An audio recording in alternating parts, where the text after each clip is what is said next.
My goal is to educate people.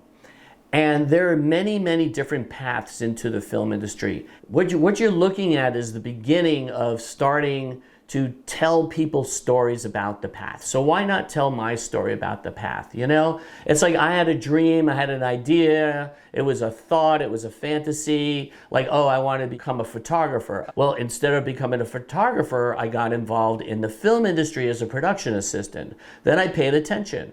Then I decided what area I wanted to get involved in, which was camera. I got involved in camera. I got a job at a camera rental house.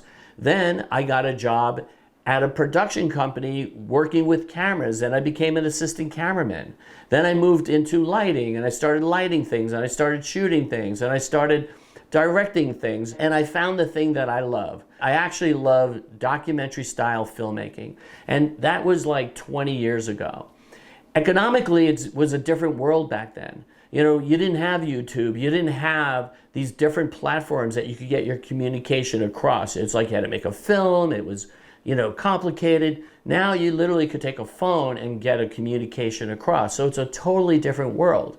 And what we do here at my company, LH Video, is we support people in doing their creativity. That's what we do. We help people create their dreams, their products. So now what I want to do is I want to bring content to people about other people's dreams, other people's paths, so that parents and young people and other people who are in the industry or production assistants or people who don't know anything about the industry are capable of understanding that there are different paths. You could become, you know, a camera person. You could become an art director. You could become a director. You could become a director of photography. You could become a grip, the guy who's in charge of safety and moving cameras around the set. Or you could become a lighting guy. You know, there's so many different areas to go into. You could be wardrobe, makeup. I mean, you name it, the list goes on and on and on. And most people don't know what goes on behind the scenes. So, you know, I've met so many cool people in the industry. I want to bring their stories to life. And this is why I'm doing this. This is the first one. We're starting. And we're going to make it happen where we're going to tell people's stories and let people know and educate them about the film industry. I worked on a masterclass with Spike Lee, and he got to tell his story as a filmmaker. And, you know, Spike Lee is pretty iconic, and film school worked for him.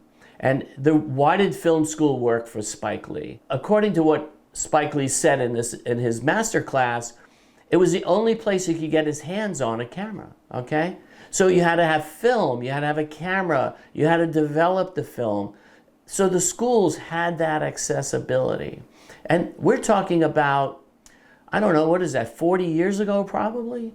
Back then it was like, oh my God, it was almost a little bit of a snobby type business. You know, you had to have money, you had to have backing in order to get anything done, it seemed like. You know, these days, again, you can get your ideas and your concepts across completely different. So everything depends on what you want to do. If you go to film school and you want to be a director, then you need to hone your skills about being a director. You need to shoot films, you know, you need to actually get the product of shooting the film, editing the film, telling a story, seeing how good you're telling a story, looking at like art direction, looking at script writing, looking at all these things that you don't normally learn in the field as like a technician. So school can actually have a benefit. That's number one in those areas. But if you're not that kind of person, you can't afford to go to school, or you don't want to spend that kind of money, you could take your own route.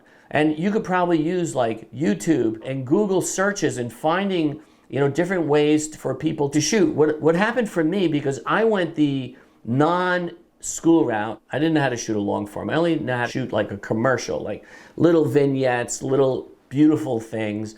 But when you're telling a story, you have to know how to tell a story. You have to know how to move the camera. And there's two books that I read. One was How to Shoot a Movie Story. So it was a basic book on 16 millimeter filmmaking back in the day when 16 millimeter was like a home camera, or 8 millimeter was a home camera. And it lays out very simply how the camera would move. Now these are basic movements. This is not complicated. This is like what you need to understand.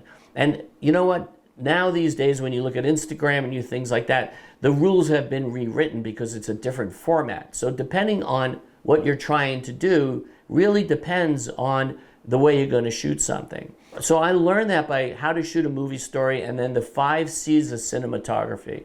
And I actually have those books in my library, and people who work for me that are interested, I have it there for them as resource materials because it makes it easy to understand. You know, because they're like right here, we're at one camera angle, that's it, right? So you really can't do much with one camera angle besides maybe punch in quickly, go in and out, put lettering on it, you know, subtitles, however, make it look cool. And that's more like an Instagram platform.